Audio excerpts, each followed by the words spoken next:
마태복음 5장 48절 함께 읽겠습니다.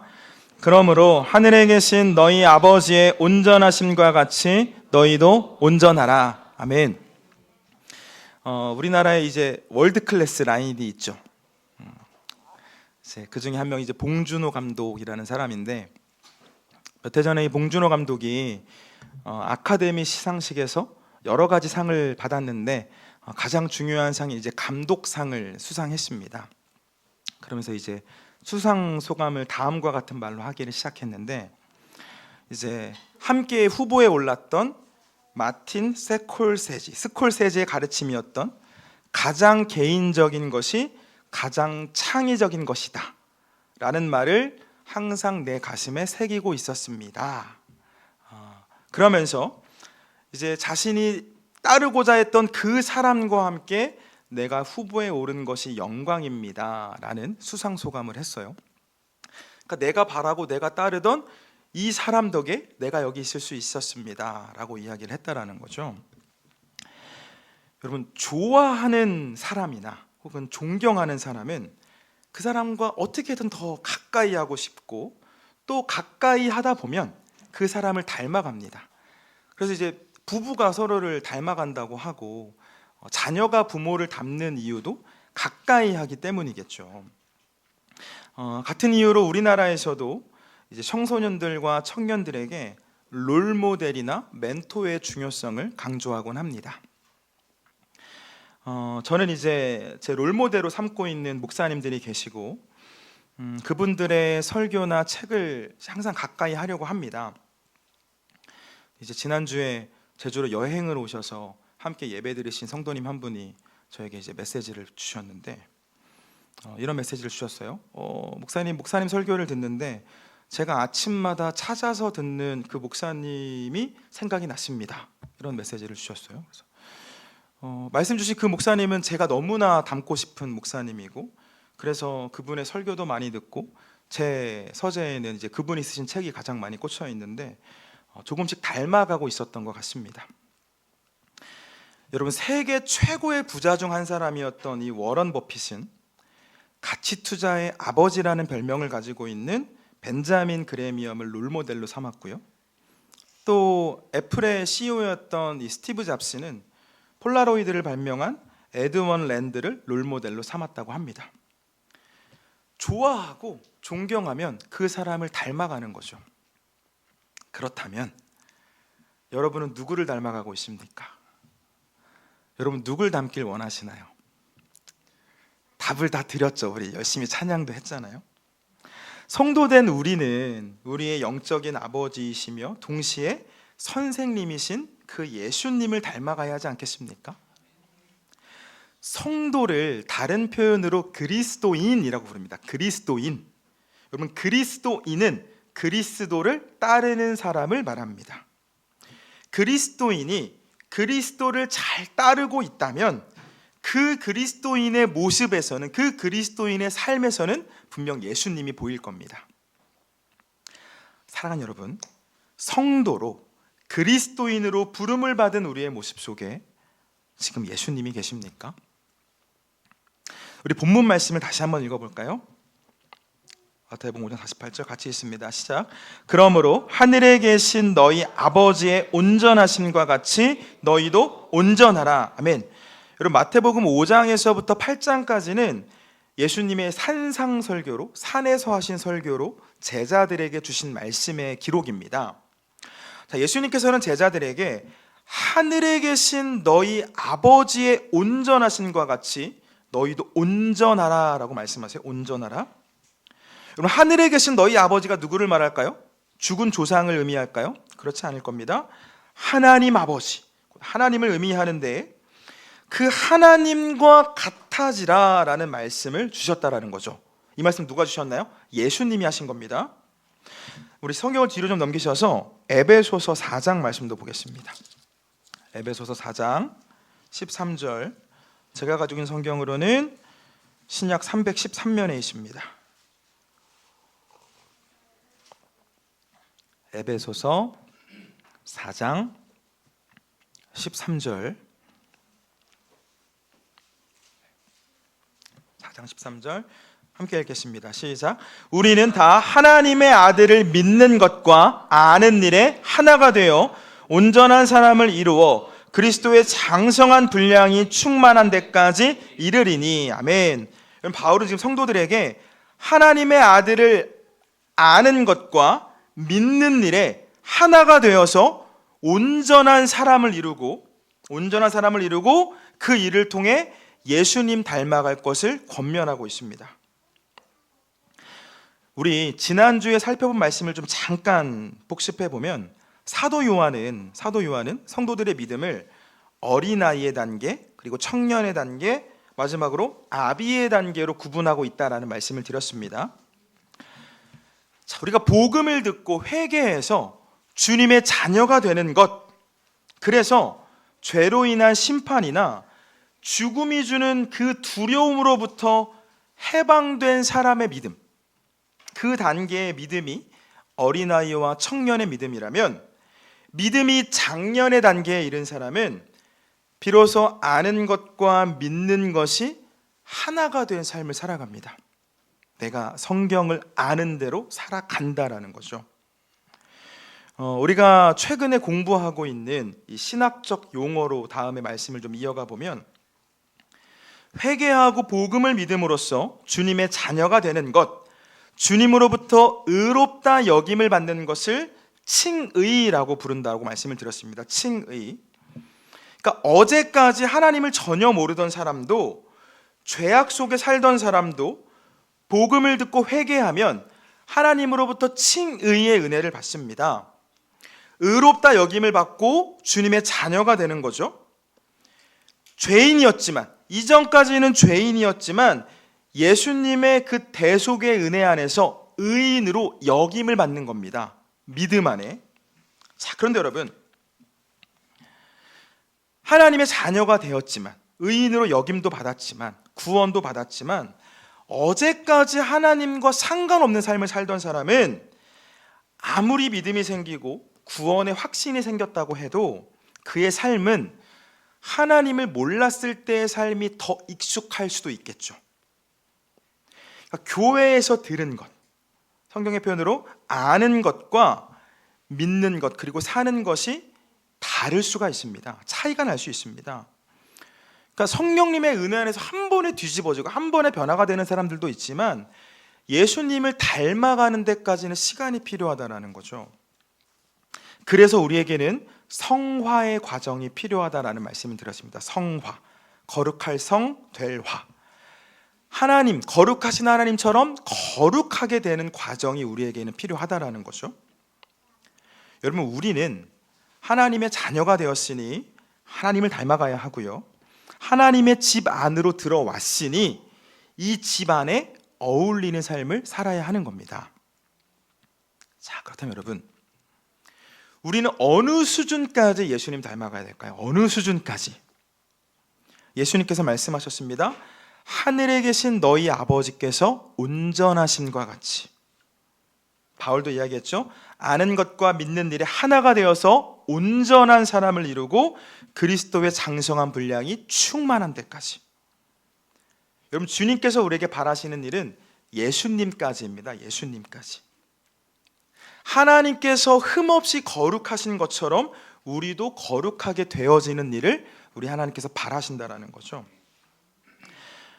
여러분, 존 웨슬리 목사님은 이 단계를 그리스도인의 완전이라고 이야기했습니다. 그리스도의 완전. 완전한 성화를 이루어서 예수님의 모습을 온전히 닮아가야 한다라는 겁니다. 여러분, 그런데 이 성경을 해석하는 사람들에 따라서 사람이 완전하게 되는 일은 죽음 이후에나 가능합니다 라고 말하는 사람들도 있습니다. 그런 종파도 있어요. 죽음 이후에 가능하다고 말합니다. 그런데 하나님의 말씀이 기록된 이 성경은 분명하게 살아있는 사람에게 완전할 것을, 온전할 것을, 여러분, 완전이랑 온전, 그리고 때로는 성숙이라는 단어는 원어로는 같은 단어가 사용이 되었습니다. 그러니까 완전하라, 온전하라 같은 말인데요, 하나님은 죽은 사람이 아니라 산 사람에게 완전할 것을 말씀하세요. 하나님께서는 아브라함에게 완전할 것을 명령하셨고요, 노아는 당대의 완전한 사람이라고 평가하셨습니다.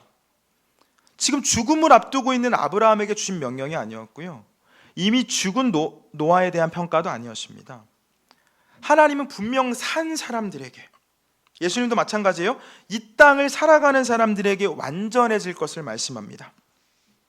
그렇기 때문에 우리는 예수님을 닮은 모습이 될 때까지 예수님을 닮아가야 되는 겁니다. 그리스도의 완전이라는 단계에 이를 때까지 성화되어져야 한다라는 것이죠. 자, 그런데 여러분, 이런 말씀을 드리면, 아니 어떻게 사람이 완전해질 수 있나, 그거 불가능한 일 아닙니까? 라는 생각이 드실 수 있어요. 완전은 하나님께 어울리는 표현이고 사람에게는 불완전에 대한 표현이 더 어울려 보입니다. 사실 사람의 지식이나 건강과 같은 일들에 있어서는 우리는 완전할 수 없습니다. 우리는 하나님의 자녀가 되었지만 하나님을 완전히 이해할 수 없고요, 우리 육신의 아픔은 수없이 찾아오죠. 실수를 전혀 하지 않는 사람 될 수 없습니다. 여러분, 하나님께서 우리에게 원하시는 완전이 완전한 지식이나 건강한 육체를 의미하지는 않을 겁니다. 그렇다면 우리 주님께서 우리에게 바라시는 완전은 어떤 모습일까요? 크게 두 가지 모습으로 정리할 수 있을 것 같은데요, 첫 번째는 죄로부터의 완전한 자유입니다. 죄로부터의 완전한 자유. 우리 성경 찾아볼게요. 신약 성경 로마서 6장 봅니다. 로마서 6장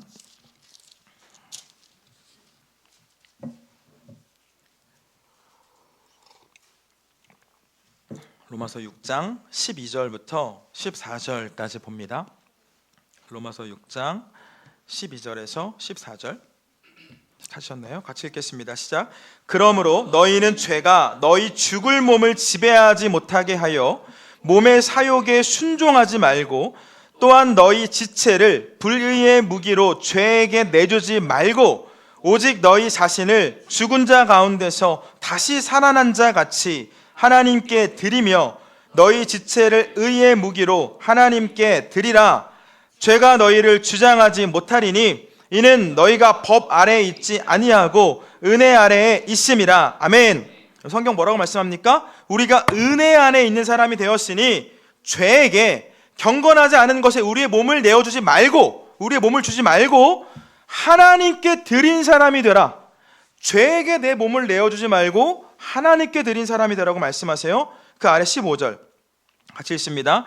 그런즉 어찌하리요? 우리가 법 아래에 있지 아니하고 은혜 아래에 있으니 죄를 지으리요? 그럴 수 없느니라. 아멘. 은혜 아래에 있으니 어찌 죄를 지으리요? 그럴 수 없느니라 라고 말하는 겁니다. 여러분, 우리가 하나님의 자녀가 된 그 순간 죄는 더 이상 우리의 주인이 아닙니다. 우리의 삶에서 주인 노릇할 수 없습니다. 죄의 권세로부터 노임을 받죠. 우리는 죄로부터 자유를 얻은 사람들입니다. 우리 요한 1서 3장 8절에서 9절 말씀도 찾아봅니다. 성경 뒤쪽에 있죠. 요한 1서 3장 8절에서 9절, 제가 갖고 있는 성경 390면에 있습니다. 요한 1서 3장 8절 9절 같이 읽습니다. 시작. 죄를 짓는 자는 마귀에게 속하나니 마귀는 처음부터 범죄함이라. 하나님의 아들이 나타나신 것은 마귀의 일을 멸하려 하심이라. 하나님께로부터 난 자마다 죄를 짓지 아니하나니 이는 하나님의 씨가 그의 속에 거함이요 그도 범죄하지 못하는 것은 하나님께로부터 났음이라. 아멘. 우리가 복음을 듣고 회개해서 하나님의 자녀로 다시 태어나는 사람은, 거듭난 사람은 결코 죄의 지배 아래 살지 않습니다. 우리를 묶고 있던 죄의 사슬로부터 완전히 끊어졌기 때문입니다. 그렇다면 성도들이 여전히 죄를 짓는 이유가 무엇이죠? 우리가 여전히 죄를 짓는 이유가 무엇입니까? 죄가 우리를 사로잡은 게 아닙니다. 우리는 죄의 권세에서 노임을 받았습니다. 죄가 우리를 사로잡은 게 아니라 육체의 정욕과 안목의 정욕을 우리가 잊지 못해서, 우리 옛사람이 잊지 못해서 우리의 몸과 생각을 그 죄에게 내어다 준 거죠. 여러분, 성도가 된 지 얼마 안 되었을 때, 그래서 하나님의 뜻을 잘 알지 못할 때, 혹은 하나님께서 주시는 그 기쁨을, 천국의 기쁨을 충만히 누리지 못할 때에는 이 과거의 세상에서 즐기던 쾌락이나 그 과거의 삶에서 기쁨을 찾을 수 있습니다. 하나님의 말씀과 전혀 상관없는 삶이 더 익숙하게 느껴질 수도 있겠죠. 그런데 하나님의 자녀로 다시 태어난 사람은 무엇보다 그래서 하나님께 받은 은혜가 너무나 크고 하나님께서 주시는 기쁨이 영원하고 참되다라는 것을 믿음으로 고백하는 사람은 옛사람을 십자가에 못 박습니다. 세상은 줄 수 없는 참되고 영원한 기쁨이 우리에게 주어졌음을 믿기 때문입니다. 요한복음 8장 11절 말씀 제가 읽어드릴게요. 예수께서 이르시되 나도 너를 정죄하지 아니하노니 가서 다시는 죄를 범하지 말라. 여러분, 아는 것과 믿는 것이 같아지는 사람, 그리고 믿는 것과 사는 것이 같아지는 사람은 죄를 이길 수 있습니다. 내 삶 가운데 있는 그 불경건한 모습들, 악한 말과 행실들이 하나님의 자녀에게는 어울리지 않고 그때부터는 불편하게 느껴집니다. 억지로 끊어내는 것이 아니라 내게 더 이상 기쁨이 되지 않고 유익이 되지 않음을 알기 때문에 끊어내는 겁니다. 바라기는 모든 죄와 유혹에서 승리하신 그 예수님을 온전히 닮아가는 저와 여러분 되길 축복합니다. 여러분, 주님께서 우리에게 닮길 바라시는 모습 또 다른 한 가지는 바로 사랑입니다. 사랑. 예수님을 찾아온 한 율법사의 질문이 예수님께서 대답을 하셨죠. 우리 말씀 찾아볼게요. 마태복음 22장, 신약성경 마태복음 22장 37절부터 봅니다. 마태복음 22장 36절에 보면 율법사가 이렇게 물어봐요. 선생님, 율법 중에서 어느 계명이 크니까? 예수님의 대답이 나오는데 37절부터 39절까지 같이 읽겠습니다. 시작. 예수께서 이르시되 내 마음을 다하고 목숨을 다하고 뜻을 다하여 주 너의 하나님을 사랑하라 하셨으니 이것이 크고 첫째 되는 계명이요 둘째도 그와 같으니 내 이웃을 내 자신같이 사랑하라 하셨으니. 아멘. 뭐라고 말씀하시나요? 마음을 다하고 목숨을 다하고 뜻을 다하여 하나님을 사랑하는 것. 하나님 사랑하는 것이 주님께서 우리에게 바라시는 일이고, 우리는 하나님 사랑하는 그 모습을 통해서 주님을 닮아가는 겁니다. 여러분, 자녀가 부모를 사랑하는 것은 당연한 일이죠.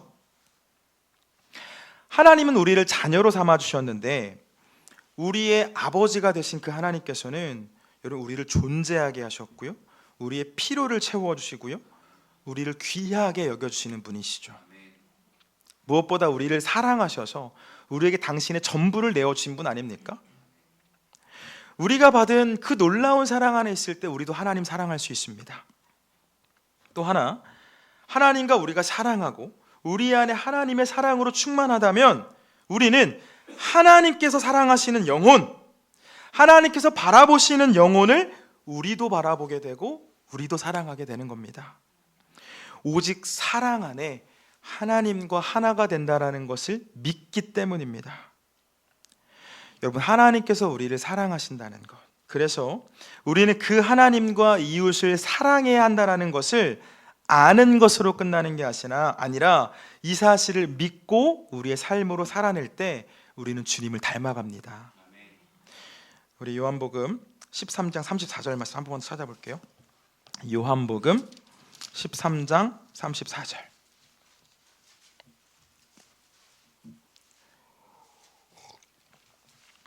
요한복음 13장 34절 찾으셨죠? 함께 읽겠습니다. 시작. 새 계명을 너희에게 주노니 서로 사랑하라. 내가 너희를 사랑한 것 같이 너희도 서로 사랑하라. 아멘. 예수님께서 새 계명을 주시는데 뭐라고 말씀하세요? 서로 사랑하라. 내가 너희를 사랑한 것 같이 너희도 서로 사랑하라. 여러분, 이 말씀에 순종하면 무슨 일이 일어납니까? 35절 같이 읽습니다. 너희가 서로 사랑하면 이로써 모든 사람이 너희가 내 제자인 줄 알리라. 아멘. 모든 사람이 너희가 내 제자인 줄 알리라 라고 말씀하세요. 좀 다르게 표현해 볼까요? 너희가 서로 사랑하면 너희의 이웃들이 너희를 보고 예수의 사람인 것을 알게 될 것이다 라고 하신 말씀입니다. 여러분, 웨슬리 목사님은 이 그리스도인의 완전을 완전한 사랑이라고도 표현하셨는데요. 완전한 사랑. 우리는 이 사랑하는 일을 통해서 예수님을 닮아가고, 그렇게 우리는 그리스도를 따르는 그리스도인이 되는 줄 믿습니다. 말씀 정리할게요. 사랑하는 여러분, 성도는 예수님 안에서 살아가는 사람이고요, 예수님 닮기를 원하는 사람입니다. 그래서 우리는 우리를 사랑하사 우리를 위하여 자기 자신을 버리신 그 하나님의 아들을 믿는 믿음 안에 살아가는 거고요, 하나님께서 기뻐하실 거룩한 산 제물이 되어서 살아가는 겁니다. 내가 거룩하니 너희도 거룩하라 라고 말씀하신 하나님께서는 우리에게 삶의 모범으로 예수님을 보내주셨고요, 우리는 그 예수님을 따르는 삶을 통해서 예수님을, 나아가 하나님을 닮아갈 수가 있는 겁니다. 하나님께서 싫어하는 죄를 멀리하고 하나님께서 기뻐하시는 사랑을 가까이 하는 거죠. 이 빌립보서 말씀의 사도 바울의 고백과 같이 우리는 아직 온전함을 이루지 못했지만 목표가 있는 겁니다. 주님과 같이 온전해지기를 위해서 날마다 자라나야 하고요, 또 그 표대를 향해서 달려가야 하는 겁니다. 오해하지 마실 것은 주님께서는 우리에게 실수가 없는 것을, 실수가 없는 사람을 바라시는 게 아닙니다. 넘어지지 않는 사람을 바라시는 게 아니죠. 실수를 극복하고자 하는 사람, 그래서 다시 예수님을 붙잡고 앞으로 가는 사람을 바라시는 겁니다. 우리는 여전히 불완전한 사람이지만 그럼에도 겸손하게 주님을 바라고 때마다 주님께 도움을 구할 때, 우리가 넘어진 그 자리에 다시 한번 주님의 자비를 구할 때 우리 안에서 역사하시는 성령님께서 우리를 완전한 모습까지 자라게 하시는 줄 믿습니다. 바라기는 이미 승리한 그 죄와 마귀에게 우리의 생각과 우리의 육체를 내어주지 마시고 사랑하는 삶을 통해 하나님과 같이 온전하게 되어지는 저와 여러분 되길 주님의 이름으로 축원을 드립니다.